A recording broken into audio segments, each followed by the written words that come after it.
Ser podcast.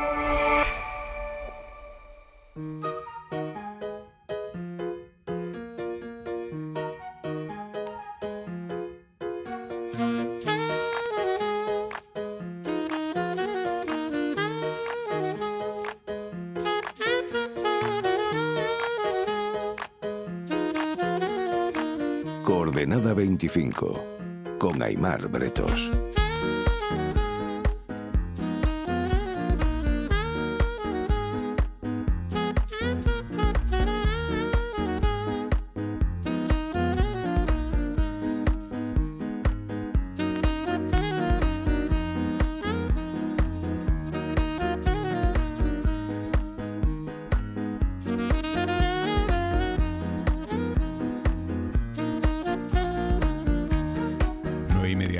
En Canarias. Andrea Ricci, ¿cómo estás? Muy bien, gracias. Buenas noches. Buenas noches. Primer Coordenada 25 del año con un panorama internacional agitadísimo con Venezuela, con Groenlandia, con Irán, con Ucrania de telón de fondo. Tú que eres periodista especializado en geopolítica, ¿estás tan abrumado como estamos los demás?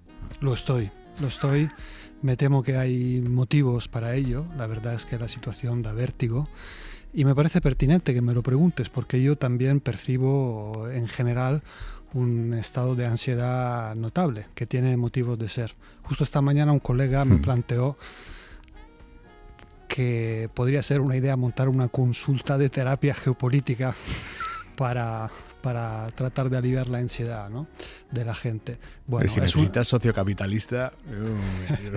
podría ser un buen emprendimiento. Sí. Pero bueno, yendo al grano, efectivamente la situación da vértigo por varios motivos. El mundo siempre ha sido un lugar salvaje, pero en este momento tenemos la que todavía es la principal potencia, que está metamorfoseando hacia un lugar que asusta mucho. Tiene un historial de abusos y de violaciones del derecho internacional, pero en los últimos 80 años también intentó construir instituciones internacionales, construyó alianzas que fueron muy beneficiosas para los países que eran parte de ellas y construyó entramados que fueron buenos para todos. China sacó a cientos de millones de la pobreza gracias a al libre comercio, a la OMC, que en gran medida construyó Estados Unidos. Ahora Estados Unidos está encabezando una demolición de la democracia, de esas alianzas, del orden internacional, actúa sin límites y con una osadía y una brutalidad realmente espeluznante, y entonces entramos en un nuevo mundo que da vértigo y da ansiedad. Pero actúa con una tesis, Estados Unidos, que es tenemos que tener esto clarísimo, este concepto en la cabeza, que es la doctrina Monroe, y habrá quien diga, no, está diciendo la doctrina Monroe, pero lo está diciendo mal. No, la doctrina Monroe es otra cosa. Esto es una evolución de la doctrina Monroe. Así es, una evolución, un corolario. Ellos lo llaman el corolario, ¿no? Y bueno, lo han explicitado en la Estrategia Nacional de Seguridad que publicaron hace poco en noviembre de 2025. ¿Qué es esto?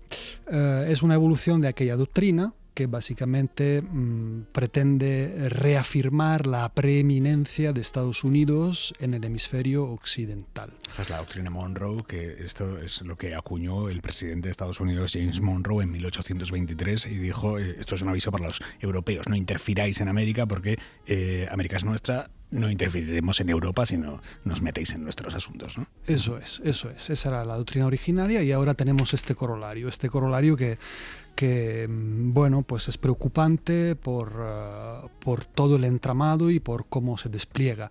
Ellos han articulado un poco el concepto en esa estrategia y lo dividen en dos grandes áreas, ¿no? Una la llaman alistar y la otra la llaman ampliar. Alistar significa estrechar lazos con movimientos o líderes del hemisferio que son afines, ¿no?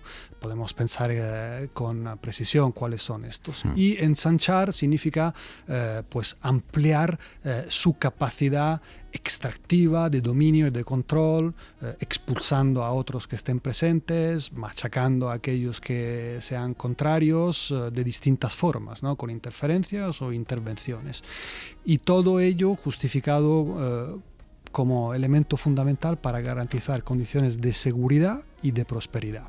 Y entonces tenemos aquí una nueva línea de acción descarada, ¿no? Y sin contemplaciones. ¿Pero qué países están en la lista? O sea, ¿en qué países están pensando? Pues yo diría que la lista es larga, evidentemente por lo que emiten públicamente. Tenemos a Groenlandia muy arriba en la lista, y a continuación tenemos derribar al régimen castrista en Cuba.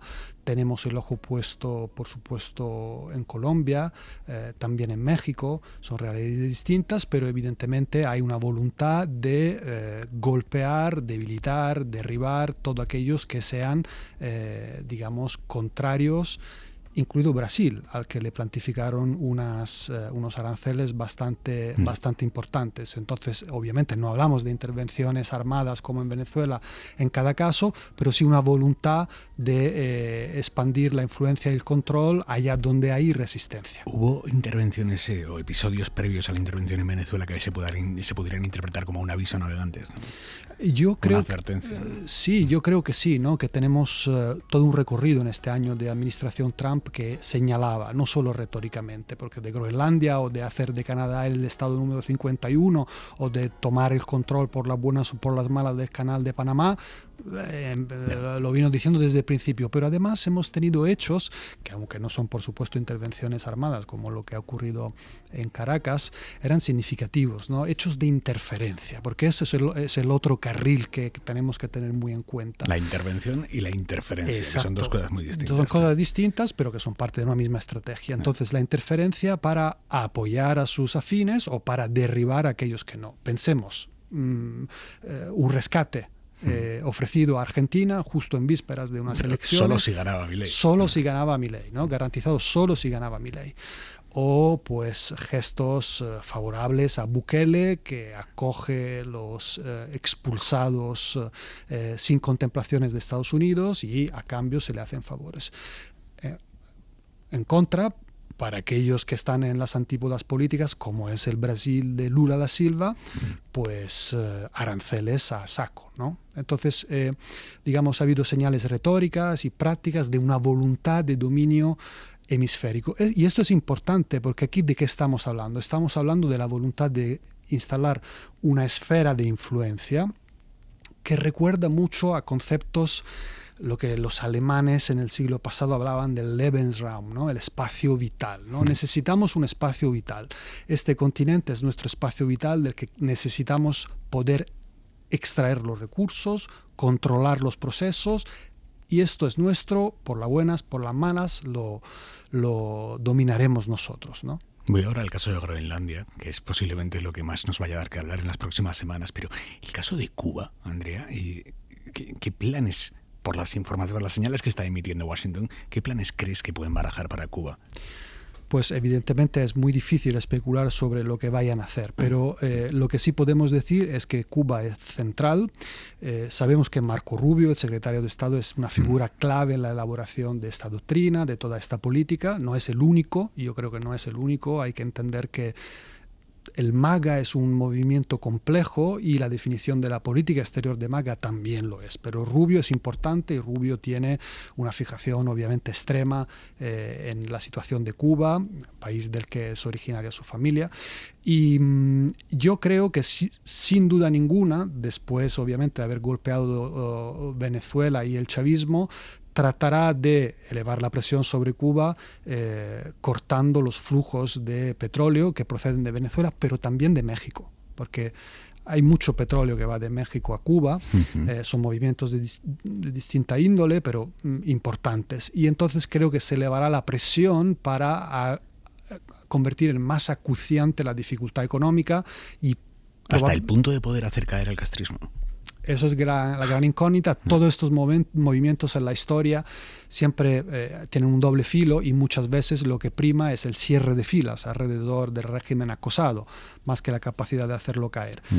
Pero, bueno, especular es complejo. Lo que no cabe duda es que hay una voluntad de de conseguir evidentemente un cambio de rumbo en Cuba. Groenlandia, ¿ves a los daneses abriéndose a una negociación con Estados Unidos acerca de Groenlandia? Negociación sin duda, la desean. Lo que pasa es que hay que definir sobre qué. Entonces, obviamente no sobre un cambio de estatus, pero sí una negociación en la que puedan ofrecer pues mejores condiciones de acceso, desde luego para despliegues militares, también un mayor esfuerzo por parte de ellos y de otros aliados de la OTAN para garantizar la seguridad del territorio y de los alrededores, también posiblemente acuerdos para extracción minera. Esa negociación sí ellos están deseando, no sobre el estatus. El problema es que evidentemente todas las señales que emite Trump no van para nada en esa dirección. Eso sería muy fácil y no tiene mayor problema, ¿no? El problema es que Trump está emitiendo otra cosa. Quieren controlar, como dijo de Venezuela, to run Venezuela, ¿no? Luego, bueno, ha dejado a Delcy, con lo cual es muy dudoso cómo luego se, desarrolla ese concepto, ¿no? Pero el concepto es controlar, dominar.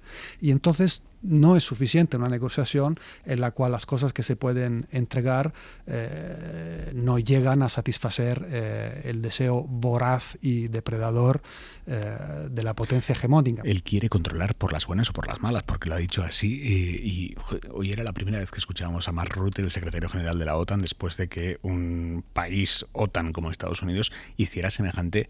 No es que no es una advertencia, es una amenaza, es decir, por las buenas o por las malas, respecto a otro país OTAN, y se ha puesto completamente de perfil.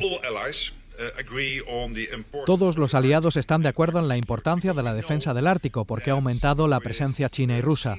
Tenemos que hacerlo desde la OTAN, incluyendo a todos, de Estados Unidos a Dinamarca y Groenlandia.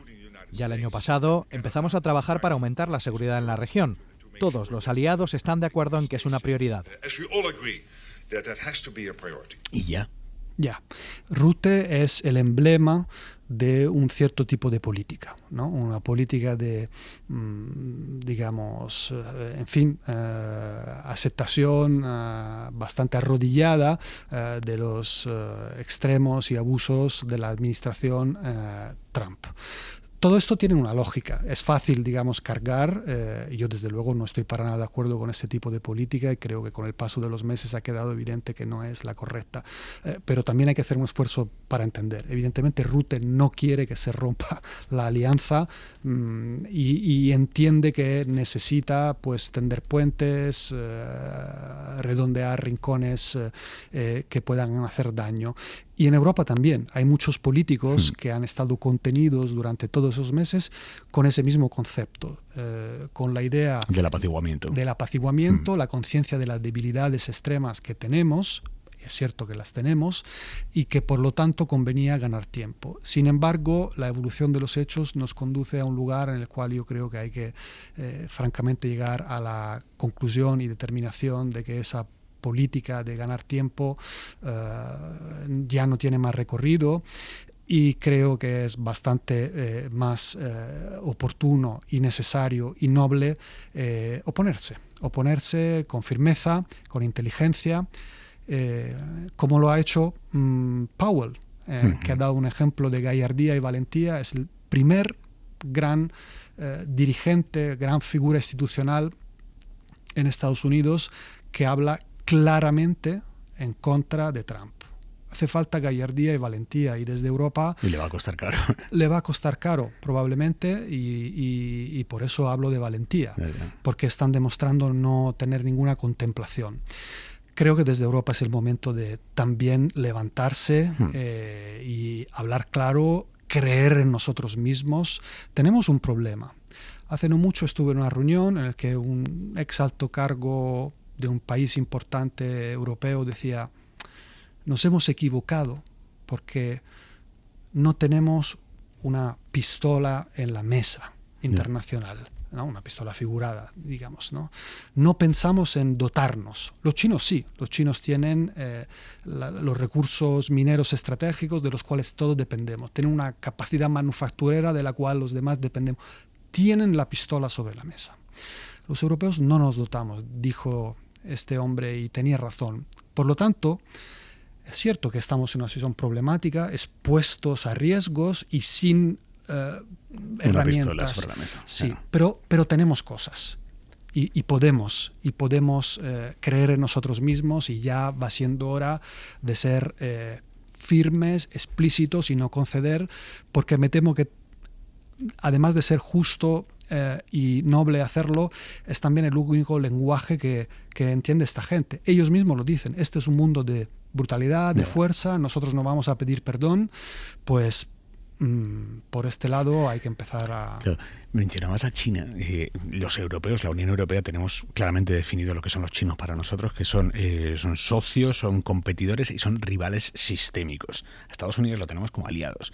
Deberíamos empezar a ver a Estados Unidos como un rival sistémico. Quiere decir, su animadversión manifiesta hacia nosotros, hacia lo que representa la Unión Europea, ya nos lo han dejado clara. Absolutamente sí. Yo creo que es un rival sistémico, y en algunos aspectos directamente se ha convertido en un enemigo. Han declarado de forma explícita que para ellos la Unión Europea es un enemigo.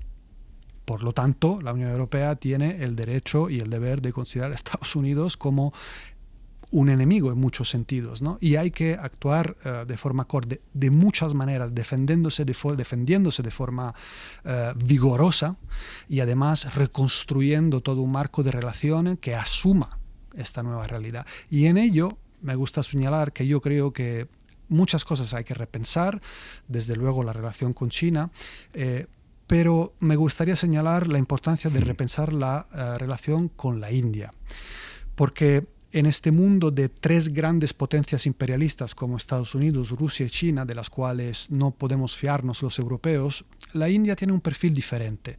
Tiene un líder con tendencias autoritarias que yo critico y rechazo, y sin embargo es un país que por su naturaleza y por su historia no va a querer alinearse de ninguna manera con estas tres grandes potencias, y con lo cual, por lo tanto, tiene mucha lógica que nosotros, que no podemos ya alinearnos con Estados Unidos como antes, y no vamos a querer alinearnos con Rusia y China, podemos hacer cosas, entre ellas probablemente un acuerdo de libre comercio que yo creo que se cuajará muy pronto. Estamos en ello. Estamos en ello. Andrea Ricci, ¿qué libro nos aconsejas esta semana? Quiero aconsejar un libro que se llama La Gran Oportunidad, que ha escrito Cristina Monge y que publica la editorial Tirant. Habla de la transición verde. Creo que es un libro necesario, importante porque claro, didáctico, y porque pone sobre la mesa un asunto que desgraciadamente está saliendo de la mesa, porque todo esto de lo que estamos comentando concentra las mentes, la atención, y está desplazando en cambio la atención pública sobre un asunto fundamental como el cambio climático. El cambio climático es una amenaza enorme, y la transición, para abordarlo, es una oportunidad. Y este libro ofrece claves importantes sobre algo que no deberíamos olvidar. La gran oportunidad de la gran Cristina Monge. Andrea Ricci, mil gracias. A ti. Para no perderte ningún episodio, síguenos en la aplicación o la web de la SER, Podium Podcast o tu plataforma de audio favorita.